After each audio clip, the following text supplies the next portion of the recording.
বসরি রহমাতুল্লাহি আলাইহির দরবারে উপস্থিত। হাসান বসরি রহমাতুল্লাহি আলাইহি দর্শ দিচ্ছেন, ক্লাস নিচ্ছেন। আব্বাস দরজার বাইরে দাঁড়ানো। হাসান বসরি রহমাতুল্লাহি আলাইহি তাকিয়ে দেখলেন চেহারাটা চেনা চেনা লাগে, গতকাল রাত্রেই তো দেখা হয়েছে। ইশারা দিলেন, আব্বাস সামনে আসলেন, কাঁপতেছেন। হাসান বসরি জিজ্ঞেস করেন, ও আব্বাস, খবর কি? গতকালকেই তো তোমার সাথে দেখা হলো। তুমি নিজে বুক ফুলিয়ে পরিচয় দিলে এই এলাকার বিখ্যাত চোর তুমি আব্বাস, আজকে আমার দরবারে কেন আসলা? আব্বাস বলতেছে, ওগো আল্লাহর ওলি, আপনি যে আমাকে বললেন আমার নামটা বড় চমৎকার, এই খেয়াল করতে করতে সারা রাত আমার চলে গেছে, আমার চোখের মধ্যে একটু ঘুম নাই। এজন্য চিন্তা করলাম, যেহেতু আমার নামটা বড় চমৎকার, এই নাম যেহেতু আমার বাবা মা আমাকে দিয়েছেন, এই নাম নিয়ে আমি আর চুরি করব না, আপনার কাছে তওবা করার জন্য চলে আসলাম। হাসান বসরি রহমাতুল্লাহি আলাইহি হাতের মধ্যে ধরে তাকে বায়াত করে দিলেন, তওবা করিয়ে দিলেন। এবার আব্বাস দরবার থেকে চলে যায়। কিছুদিন পর আবার রিপোর্ট আসে, আপনার আব্বাস এখনো পর্যন্ত ভালো হয় নাই, আবারও চুরি করে। আছে না আমাদের সমাজে এমন মানুষ, খালি দিলে তওবা করি, আর নামাজ ছাড়বো না, কিন্তু বছরের সময় চলে যায়, আগামীকাল থেকে শুরু করবো, চলে যায়। জুমার সময় আলোচনা শুনে এমন জজবা আসে যে আর তাহাজ্জুদের নামাজ ছাড়বোই না। পরে দেখা যায় তাহাজ্জুদের ফিকির করতে করতে 4:30টায় ঘুমিয়ে সকাল 9:30টায় উঠছে। এবার হাসান বসরি রহমাতুল্লাহি আলাইহির কাছে আবার অভিযোগ গেল যে আপনার আব্বাস এখন কি হয় না, ভালো হয় না, সে কি করে? চুরি। এবার হাসান বসরি রহমাতুল্লাহি আলাইহি আবার খবর দিলেন আব্বাসের কাছে। আব্বাস স্মরণে আসে না। দ্বিতীয়বার খবর পাঠানোর পরে আবার আব্বাস আসছে। হাসান বসরি রহমাতুল্লাহি আলাইহি জিজ্ঞেস করতেছেন, আব্বাস, তুমি না আমার কাছে তওবা করলা, আর জীবনে চুরি করবা না, অথচ প্রতিদিন তোমার নামে অভিযোগ আসে তুমি এখনো পর্যন্ত চুরি করো। আব্বাস বলতেছে, ও আল্লাহর ওলি, লম্বা দিনের অভ্যাস আমার, চাই চুরি করব না, কিন্তু রাত হলে আমি আর ঠিক থাকতে পারি না, চুরি করে ফেলি। আবার হাত দিয়ে তওবা করলেন। এভাবে কয়েকবার অভিযোগ আসে, কয়েকবার তওবা করে আব্বাস চলে যায়, কিন্তু আব্বাস পরিবর্তন হয় না।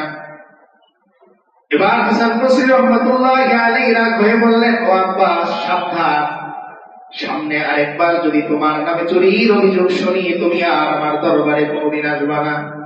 কিছুদিন পর আবার অভিযোগ গেল, ও আল্লাহর ওলি হাসান বসরি, আপনার আব্বাস এখনো পর্যন্ত ভালো হয় নাই, এখনো সে বাড়িতে বাড়িতে চুরি করে। কিছুদিন পর আব্বাসের সাথে আর হাসান বসরির দেখা হয় না। শুনতে পেলেন আব্বাস খুব অসুস্থ, মৌতের মধ্যে চলে গেছে। এবার আব্বাস রাতের বেলা শুয়ে শুয়ে চিন্তা করে, ও আল্লাহ, বারবার তওবা করলাম, তোমার আল্লাহর ওলির সাথে, তোমার ওলির সাথে বারবার হাত দিয়ে তওবা করলাম, কিন্তু আমি ভালো হই নাই। এখন যে অসুস্থতা, আমার মনে হচ্ছে আমি আর হায়াত পাবো না, আমি হয়তো বিদায় হয়ে যাব। তাই আব্বাস তার মাকে পাঠালো, যাও আমার উস্তাদ হাসান বসরির কাছে যাও, তাকে খবর দাও তিনি যেন আমার কাছে আসেন, মৃত্যুর আগে শেষবারের মতন খাটি দিলে তওবা আমি করিনি। এবার আব্বাসের মা হাসান বসরি রহমাতুল্লাহি আলাইহির বাড়িতে রাতের বেলা উপস্থিত। সালাম দিলেন হাসান বসরি, জিজ্ঞেস করলেন কে? পরিচয় দিলেন, আমি আব্বাসের মা। কোন আব্বাস? যে আব্বাস বারবার তওবা করে আর বারবার চুরি করে, তার মা। এবার তার মা হাওমাও করে কান্না করে বলতেছে, ও হাসান বসরি, আপনার আব্বাস অসুস্থ, অনেক বেশি অসুস্থ, হয়তো ইন্তেকাল তার হয়ে যাবে, মৃত্যুর আগে শেষবারের মতন খালি তওবা আপনার কাছে করতে চায়। হাসান বসরি একটা ধমক দিয়ে পাঠিয়ে দিলেন, বললেন, বারবার যে তওবা ভঙ্গ করে, আল্লাহর সাথে যে বেঈমানি করে, এমন শাগরেদ আমার দরকার নাই, আমি তার তওবা করানোর জন্য দিতে পারবো না। এবার আব্বাসের মা মন খারাপ করে ফিরে আসলেন। আব্বাস দেখতেছে তার মায়ের মুখটা মলিন। আব্বাস জিজ্ঞেস করতেছে, ও মা, আমার উস্তাদ হাসান বসরি আপনাকে কি ফিরিয়ে দিয়েছেন? তার মা বলতেছে, বাবা, বারবার তুমি তওবা ভঙ্গ করার কারণে হাসান বসরি তোমার উপর অসন্তুষ্ট, তিনি আসতে রাজি হন নাই।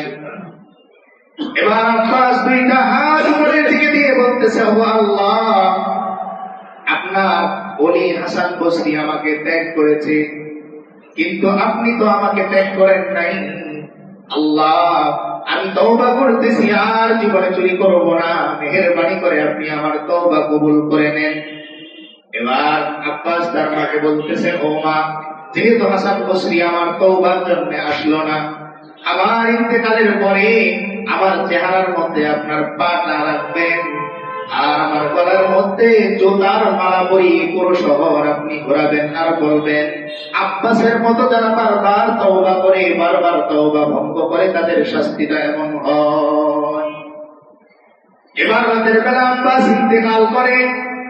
আব্বাসের মা যখন চেহারার উপরে পাটা রাখতে যাবে, এমন সময় গায়েব থেকে আওয়াজ হয়, ও আব্বাসের মা, আমার আব্বাসের চেহারার মধ্যে পা দিও না, আমার আব্বাসকে আমি সম্পূর্ণ মাফ করে দিলাম। সঙ্গে সঙ্গে আব্বাসের মা এই আওয়াজ শুনতে পেলেন, স্পষ্ট কে যেন বলতেছে, আব্বাসের চেহারার মধ্যে কি দিও না, পা দিও না, আমার আব্বাসকে আমি কি করে দিয়েছি, মাফ করে। এবার ওদিকে হাসান বসরি রাহমাতুল্লাহি আলাইহি রাতের বেলা স্বপ্ন দেখেন, ইলহাম হচ্ছে হাসান বসরিকে আল্লাহ ধমক দিচ্ছেন, ও হাসান, কেন তুমি আমার আব্বাসকে ফিরিয়ে দিলে? তুমি কি জানো আমার আব্বাস এমন খাঁটি দিলে তওবা করেছে? গতকাল রাত্রে আব্বাসের তওবার উসিলায় এই বসরা নগরীর যতজন পাপী আছে, আমি আল্লাহ এই আব্বাসের তওবার উসিলায় সমস্ত পাপীদের সমস্ত পাপ ক্ষমা করে দিয়েছি।